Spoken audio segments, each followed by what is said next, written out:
Over 3,000 years ago, a woman became the ruler of one of the most powerful civilizations the world has ever seen. After reigning for over 2 decades, her successor tried to erase her from history. Fortunately, he didn't succeed, and we are able to look into one of Egypt's greatest pharaohs, Hatshepsut. She was part of Egypt's 18th dynasty, which was one of the most prosperous periods in Egyptian history.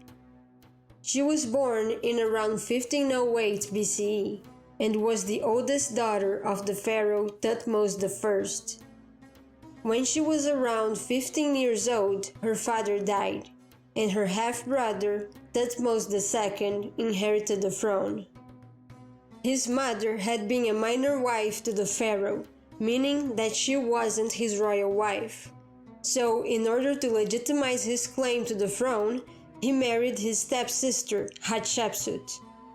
Together, they only had a daughter, and with a minor wife, he had a son, also named Thutmose.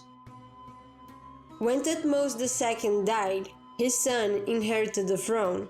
However, he was only 2 at the time, so could not govern on his own and needed a regent. Given Hatshepsut's strong claims to the throne, having been the daughter, stepsister, and wife of pharaohs, she acted as queen regent.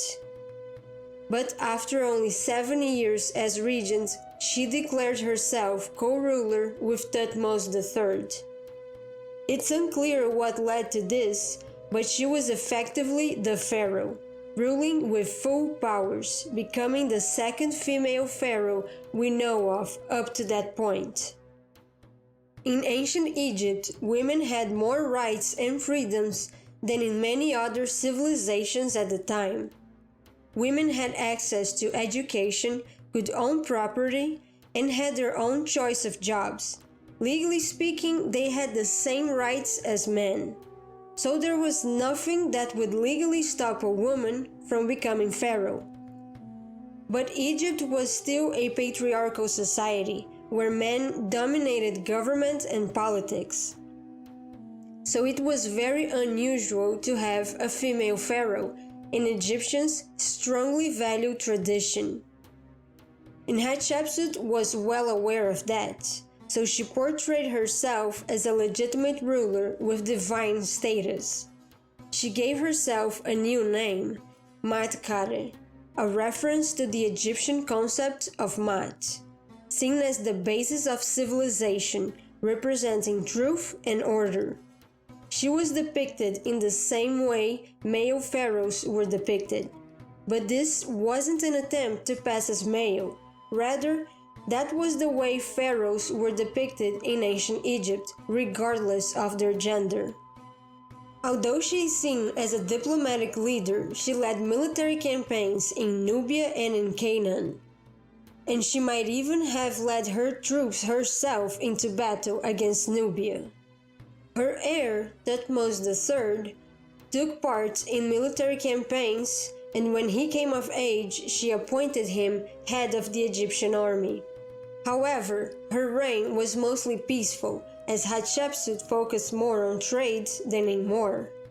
In the first years of her reign, she re-established trade routes with Punt, a land to the south of Egypt that historians still are uncertain of its exact location. Egyptians had trade with Punt since the Old Kingdom, a period between 2700 and 2200 BCE, but Hatshepsut's expedition was the first in over 400 years.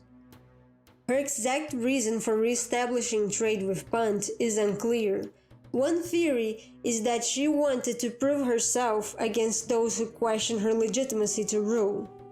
Her expedition has been extensively recorded, with a number of reliefs and inscriptions detailing the fleets that sailed to Punt and the goods that were imported. These included animal products, trees, and spices, such as gold, ivory, ebony, and frankincense. She even brought live myrrh trees to be transplanted in Egypt. This is the first instance we know of foreign trees being successfully transplanted. Her trade expedition helped her legitimize her power and increase Egypt's political influence in the region. Some of the goods brought from Punt were used in the cult of Amun-Re in the Karnak Temple, the largest and most important religious center in ancient Egypt. Religion was a vital aspect of society and was present in the everyday lives of ancient Egyptians. The center of religious practice was the pharaoh, who was seen as a divine figure. Building and expanding temples was not only a way for Hatshepsut to please religious leaders and increase her divinity, but was also seen as her doing the will of the gods. We can see this in some of her building projects. She built a set of obelisks in Karnak that have the following inscription dedicated to the god Amun, who she calls Father. He is the one who guides me. I could not have imagined the work without his acting. He is the one who gives me the directions, nor have I slept because of his temple. I do not stray from what he has commanded. She also built in Karnak the Red Chapel, renovated the main sanctuary, and had other 2 obelisks built to celebrate her 16th year as pharaoh. Another project of hers was a temple to Pakhet, a lioness goddess of war. The temple was cut out of the cliff rock and still exists, even though later pharaohs made changes to the temple. But her greatest building project was her mortuary temple in Deir el-Bahri, known as the Djeser Djeseru. The temple was dedicated to Amun-Re, with shrines also dedicated to Hathor and Anubis. It was made to ensure her eternal life, so it is no surprise that it contains a number of reliefs and inscriptions detailing her achievements as pharaoh. The temple also has a relief depicting her mythical birth and coronation. It shows Amun, disguised as Thutmose I, impregnating Ahmose by giving her the Ankh, the symbol of life. She then gives birth to Hatshepsut. This was a clear way for Hatshepsut to claim divine origins and strengthen her position as pharaoh. The temple also functioned as the end point of the beautiful festival of the Valley Procession, an annual festival to celebrate the dead that started at the Temple of Karnak. In regular days, priests worked in the temple performing daily rituals. Hatshepsut died in the 22nd year of her reign.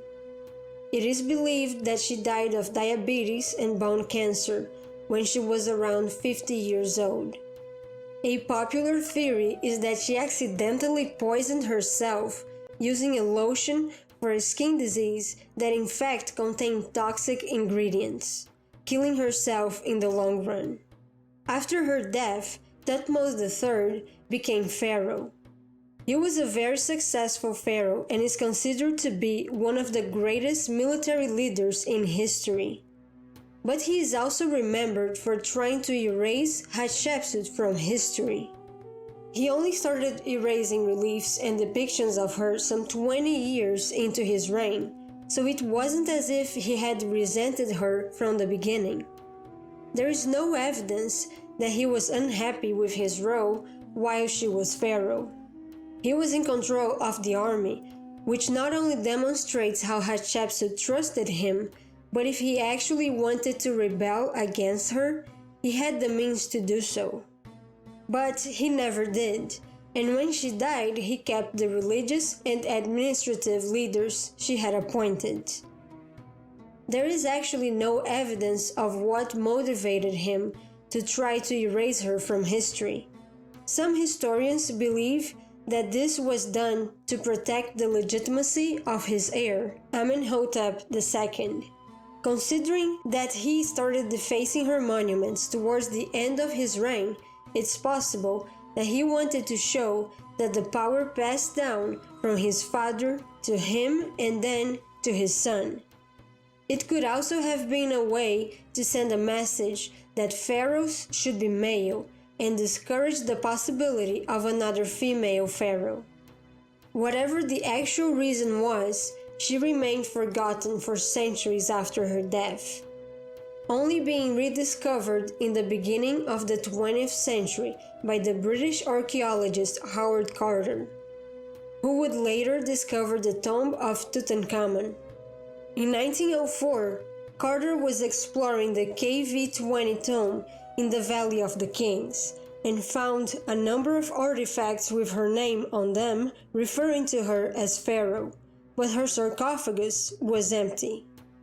Hatshepsut had originally been buried there with her father, but Thutmose III had moved them to different tombs. For many decades, it remained a mystery where her mummy had gone. In 1903, Carter had explored the KV-60 tomb, a smaller tomb in the Valley of the Kings, where he found two mummies. One was identified as the royal nurse of Hatshepsut. The other one was speculated to be Hatshepsut, and after being examined in 2007, it is indeed believed to be her. And it is based on this mummy that historians assume the cause of her death. Since her rediscovery, statues of her have been found and her mortuary temple has been excavated and restored. So clearly, Thutmose III didn't succeed in erasing her from history. In fact, we now know that she was one of Egypt's greatest pharaohs. The trade routes she reestablished continued to benefit Egypt economically even after her death, creating a period of stability and prosperity that helped her heir become one of Egypt's greatest military leaders, expanding Egypt to its largest borders. And her masterpiece, the Djeser Djeseru, is considered to be an architectural masterpiece from ancient Egypt to this day. If you like this video, consider sharing it and subscribing for more content. You can also watch our last video if you haven't seen it already. And I'll see you in the next one.